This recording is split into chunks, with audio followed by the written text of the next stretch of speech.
একটা ট্যাক্সি থেকে উঠে পড়ে নীলিমা। বৃদ্ধাশ্রমে যাচ্ছে আজও। ওর ছেলে বৌমা ব্যাঙ্গালোরে নিজেদের সংসার চাকরি নিয়ে ব্যস্ত। মেয়ে জামাই মুম্বাইতে। সময় নেই ওদের মায়ের জন্য। ওর স্বামী অরুণ আজ 3 বছর হলো মারা গেছে। তারপর থেকেই নিঃসঙ্গ একাকিত্ব জীবন নীলিমা। তাই এই সিদ্ধান্ত নিয়েছে ও নিজেই। ওকে কেউ জোর করেনি। শহর থেকে দূরে গঙ্গার ধারে কোলাহল মুক্ত মনোরম পরিবেশে এই বৃদ্ধাশ্রমটি বেশ ভালো লেগেছে নীলিমা। ওর জীবনের শেষ দিনগুলো এখানেই কাটবে ঠিক করেছে ও। বৃদ্ধাশ্রমটির নামও বেশ সুন্দর, গোধূলি। সত্যিই তো জীবনের গোধূলি বেলা। ট্যাক্সি থেকে নেমে গেট খুলে গোধূলিতে প্রবেশ করে নীলিমা।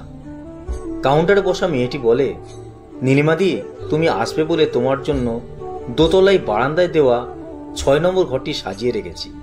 তুমি যাও, আমি বুলাকে পাঠিয়ে দিচ্ছি তোমায় দেখাশোনা করার জন্য।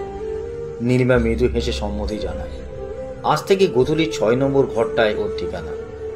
এখানে ওর মতো আরো অনেকে আছে যাদের সংসারে প্রয়োজন ফুরিয়ে গেছে। নীলিমা মনে করে তবুও কথা বলতে পারবে, সুখ দুঃখ ভাগ করে নিতে পারবে সবার সাথে। নিঃসঙ্গ একাকিত্ব জীবনে থেকে ঢের ভালো এই বৃদ্ধাশ্রম। জীবনের শেষ মুহূর্তে কেউ না কেউ তো ওর পাশে থাকবে এই বৃদ্ধাশ্রমের। এই সব ভাবনায় ওকে আজ এইখানে নিয়ে এসেছে। দোতলার 6 নম্বর ঘরে যাবার সময় হঠাৎই নীলিমার চোখে পড়ল 2 নম্বর ঘরের দিকে। খুব চেনা চেনা মনে হচ্ছে, কিন্তু ঠিক মনে করতে পারছে না ও কোথায় যেন দেখেছে এই মহিলাকে। সেই শান্ত সুন্দর মুখ বয়সের ছাপ মুছে দিতে পারেনি সৌন্দর্যকে। ডানকালে একটা বড় আঁচিল, কিন্তু কিছুতেই মনে পড়ছে না। পা বাড়িয়েও পিছিয়ে গেল নীলিমা।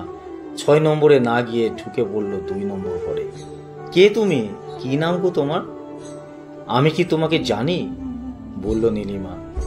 চমকে গিয়ে উত্তর দিল সুজাতা। আমি সুজাতা রায়, মধ্যগ্রাম থেকে এসেছি, কিন্তু তোমাকে তো ঠিক চিনতে পারছি না, শান্ত গলায় বলল সুজাতা। কমলা গার্লস স্কুল? বলল নীলিমা। সুজাতা হ্যাঁ বলতেই জড়িয়ে ধরল নীলিমা ওকে।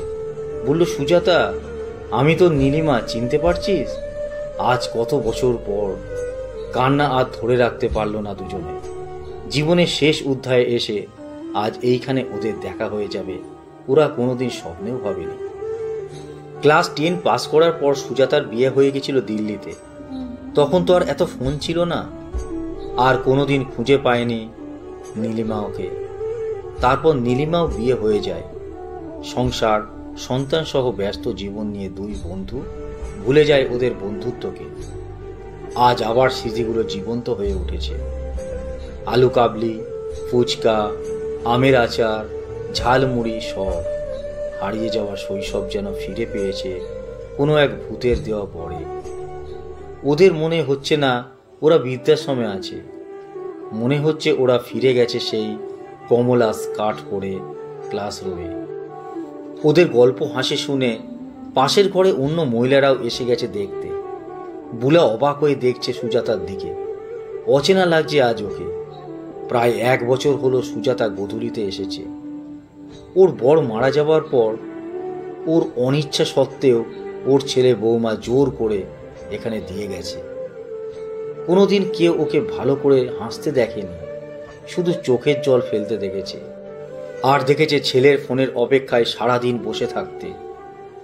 বুলা চিৎকার করে বলে, দেখো সবাই দেখো, বন্ধু পারে আর এক বন্ধুর মুখে হাসি ফোটাতে, সব ব্যথা ভুলিয়ে দিতে।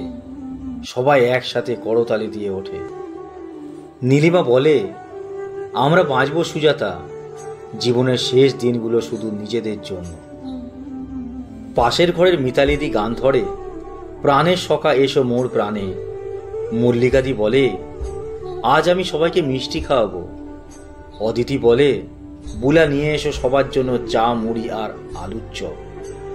আজ একটু অনিয়ম হলে ক্ষতি কি আছে? বুলা বলে, আজ কারো বাড়ি থেকে কুলাঙ্গার ছেলে মেয়ে ফোন করলে বলে দেবে তোমাদের মায়েরা আজ ভীষণ ব্যস্ত। সবাই অনামির ভাবে হেসে ওঠে একসাথে। সে যে একেবারে প্রাণ খোলা হাসি। লেখা সংগৃহীত।